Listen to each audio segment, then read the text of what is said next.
Bonjour et bienvenue au podcast Samedi de lire, une rencontre où Marie-Claire et moi avons du plaisir à vous faire découvrir la littérature et le focus pour cette période-ci était les lectures automnales et nous sommes rendus à notre troisième rencontre pour sous ce thème.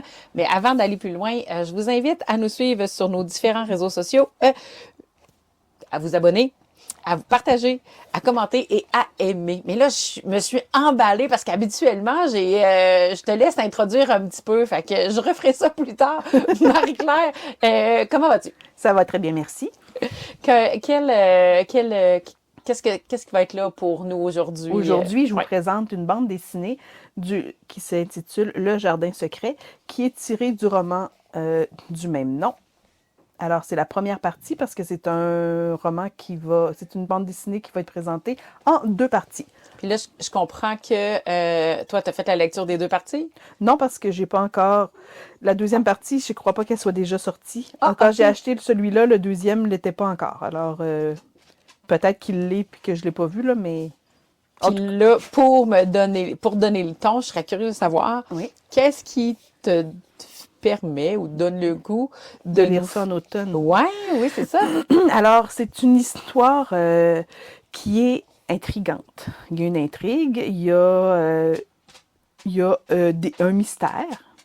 Puis il y a une ambiance qui est très très froide au début du roman aussi, qui se passe. C'est un roman qui se situe sur les Landes en Angleterre à la fin de l'automne et au début de l'hiver. C'est un roman qui... On est dans le contexte. Exactement. Exactement. À lire en dessous d'une couverte chaude avec un chocolat chaud ou un thé, et puis quelque chose de réconfortant. Et c'est une BD, on le rappelle. Les deux premiers avis de lecture pour l'automne qu'on a fait précédemment étaient plus des romans. C'était des romans. Un roman jeunesse, puis un roman adulte. Puis là, ben, on saute dans la BD, puis c'est à ce moment-ci je vous invite de nouveau à nous suivre sur nos différents réseaux sociaux, à vous abonner, partager, commenter et aimer. Pour moi, c'est tout simplement Véro. Et toi, Marie-Claire? La Raton Liseur sur Instagram.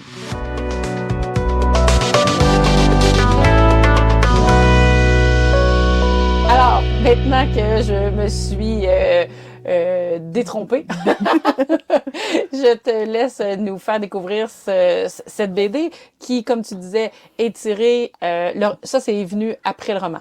Oui, c'est une BD qui a été faite l'an passé. Alors, c'est une traduction? C'est une traduction. Et c'est traduit... ça a été fait après le roman qui est du même titre en français. En français, oui, c'est Le Jardin secret.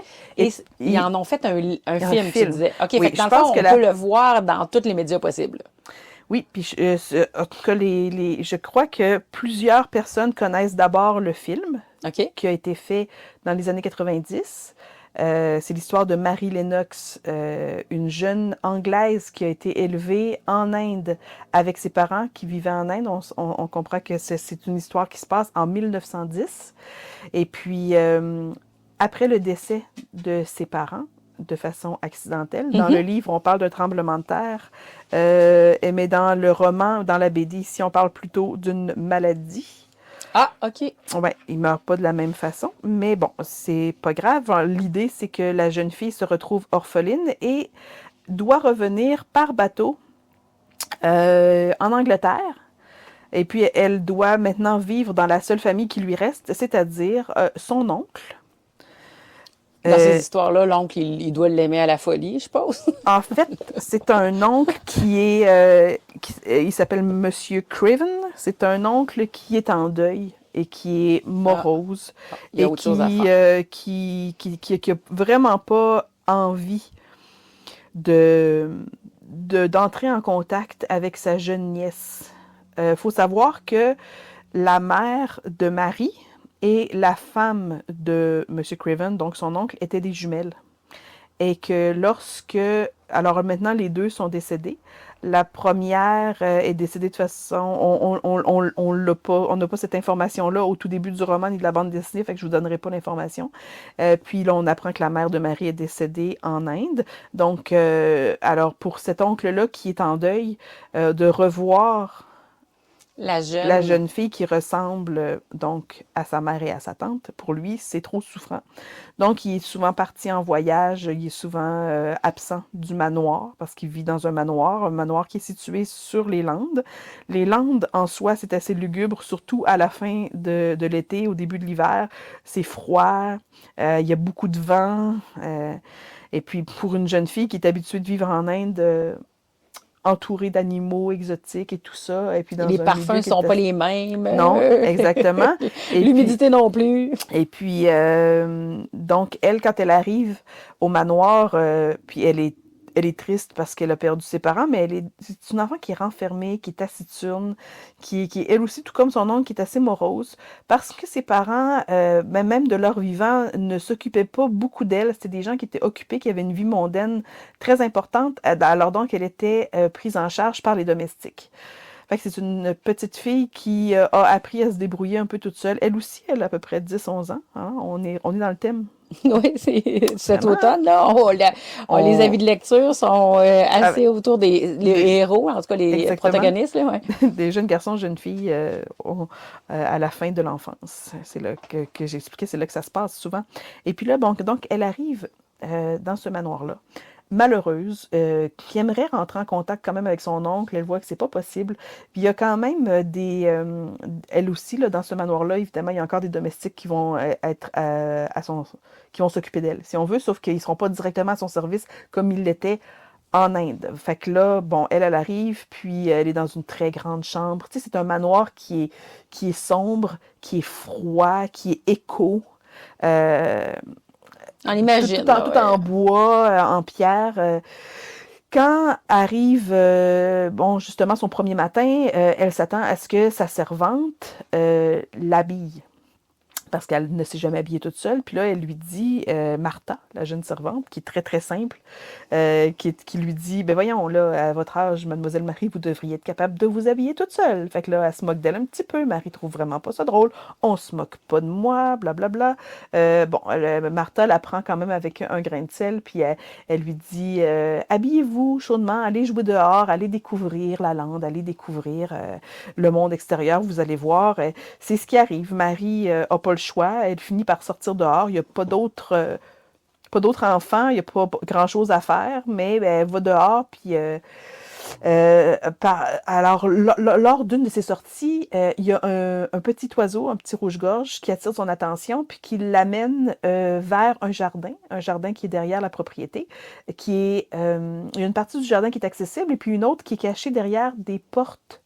En fait, elle ne voit même pas les portes là parce qu'il y a de la verdure tout le tour du jardin. OK. C'est le jardin secret. C'est le jardin secret. Elle trouve, On s'entend que c'est du c'est livre. celui-là. Et puis Marie, ben, se met en tête de trouver une façon de pouvoir pénétrer dans le jardin. Et puis là, à force de se promener un petit peu sans surveillance dans le manoir parce qu'il n'y a personne vraiment pour s'occuper d'elle. Fait que elle en profite pour courir un peu partout, se promener, aller farfouiller. Ben, elle trouve l'ancienne chambre de sa tante qui a été condamnée. Et puis elle trouve dans un petit coffre à bijoux une clé. Et puis là, elle se dit, ben voilà, c'est la clé qui donne accès au jardin. Et à partir de ce moment-là, pour elle, tout va changer parce que elle va faire la connaissance du jeune frère de Martha, qui a son âge. Martha qui se trouve être la gouvernante, pas la gouvernante, c'est plutôt la femme de chambre qui s'occupe d'elle. Bon, elle fait la rencontre de son frère, et puis son frère, ben, lui fait découvrir le jardin, ce qui est vivant, ce qui est beau, il lui fait remarquer que le jardin a l'air mort parce que l'on est en hiver, mais qu'à l'été, au printemps, tout va renaître, tout va être magnifique.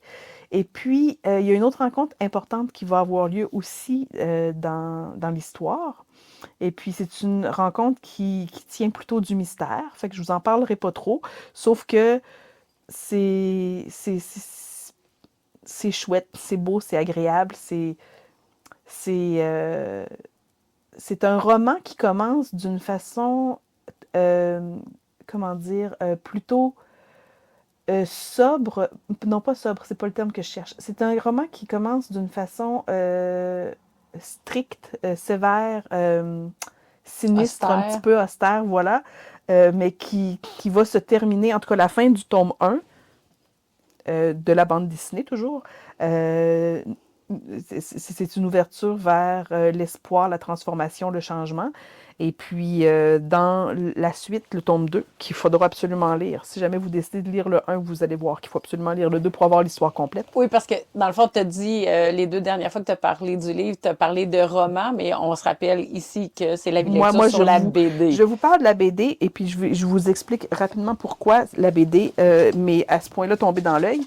J'ai lu le roman, j'ai vu le film, et puis un petit peu comme Anne la Maison Pignon Vert, il y a de ces histoires qui nous imprègnent, puis qu'on ne se tanne pas de revisiter, peu importe la nouvelle adaptation, on se dit que ça ne pourra jamais être mauvais. Ben, je pense que c'est le cas avec Le Jardin secret. C'est une adaptation de Maude Bégon, d'après le roman de Frances H. Burnett.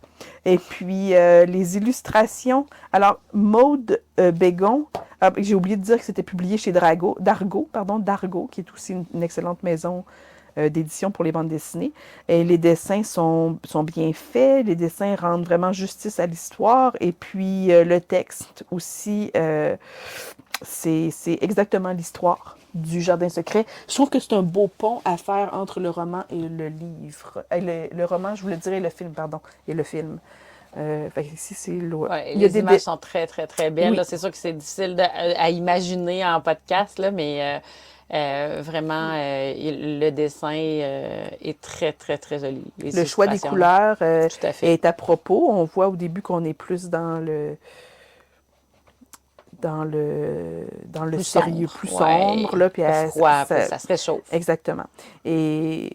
Et puis, alors pourquoi lire la bande dessinée? Parce que, tout simplement, si vous n'avez jamais lu le roman, si vous ne connaissez pas l'histoire, si vous n'avez pas vu le film, pardon, je venais par le dire, le film, ben, c'est une belle introduction. Vraiment, c'est un beau premier pas dans cet univers-là qui laisse personne indifférent. Je pense que c'est une histoire qui laisse vraiment personne indifférent. Puis, je suis curieuse, tu veux dire indifférent dans le coup de cœur, l'amour, dans le frisson, dans une gamme émotionnelle variée? Oui. C'est une histoire qui va plaire d'abord autant, peu importe le genre, garçon-fille, peu importe l'âge. Je pense que ça vient chercher un peu tout le monde. C'est une histoire... c'est un peu comme... C'est une héroïne qui est aussi attachante que... Je reviens à Anne, dans Anne la Maison Pignon Vert. On est capable de s'approprier son histoire, ses émotions, tout ça, puis on a envie que ça se passe bien pour elle. Et pour savoir si ça se passe bien pour elle, il faut lire le roman. Mais c'est... Ouais, non, je pense... Ben, ou la BD. Ou la BD, oui, c'est ça. Moi, je vous présente la BD. Ouais. Elle est vraiment, vraiment belle. Et je l'ai offert en cadeau l'an dernier à une jeune fille de 10 ans, 9-10 ans. Je vais le refaire quand je vais... tu sais, toutes les jeunes filles, les jeunes garçons de mon entourage qui auront cet âge-là, c'est une BD qui s'offre très, très bien en cadeau. Là, vous allez écouter le podcast probablement en octobre. Oui. C'est le temps de faire le magasinage pour Noël. Si vous la voyez en librairie, puis que vous avez des jeunes, même les adolescents, même plus vieux, même adultes, là, mais je veux dire, à partir de l'âge de 9-10 ans, ça s'offre très, très, très, très bien. C'est une belle lecture. Puis là, tu parles que le tome 1 est sorti. Est-ce que tu as l'impression qu'il va y avoir une série ou ça va être complété avec le tome 2? Ça va sûrement être terminé avec le tome 2. Toi, ce que tu connais du roman puis du film, ça va être possible de conclure l'intrigue, de conclure avec juste une BD supplémentaire. C'est bien ça? Exactement. Et là, j'ai envie de te poser la question. Est-ce qu'on doit attendre la sortie la sortie du deuxième tome avant de commencer ou on peut... Ça nous laisse en haleine, mais on est capable d'être patient? On est capable d'être patient. On est capable d'être patient. Ah oui, vraiment. Alors, c'est bien beau être patient pour attendre le deuxième tome, mais ne pas attendre le deuxième tome pour lire le tome 1, mais vous aurez remarqué qu'il y avait à la fin, dans les dernières minutes, une problématique au niveau du son et nos micros ont lâché. sans qu'on ait pu terminer l'enregistrement du podcast. Alors, ça a commencé par un des 2 micros, puis quand on s'en est rendu compte, bien, on a arrêté de faire l'enregistrement. C'est pour ça qu'à un moment donné, il y a la voix de Marie-Claire qui est plus basse. Alors maintenant que ce problème technique est résolu, bien, Marie-Claire n'est plus avec moi. Alors, on s'est entendu que pour faire la finale de ce podcast-là, bien, c'est moi qui ferai la conclusion seule pour permettre la publication de ce podcast. Puis, en même temps, bien, je vous parle du futur, mais peut-être pas le futur dans lequel vous êtes, parce que probablement que, bien, certainement, pas probablement, certainement, au moment où j'enregistre, bien, il y a un autre mois futur qui va être créé. Bon, terminé de jouer dans toutes les multiplications de mes futurs mois.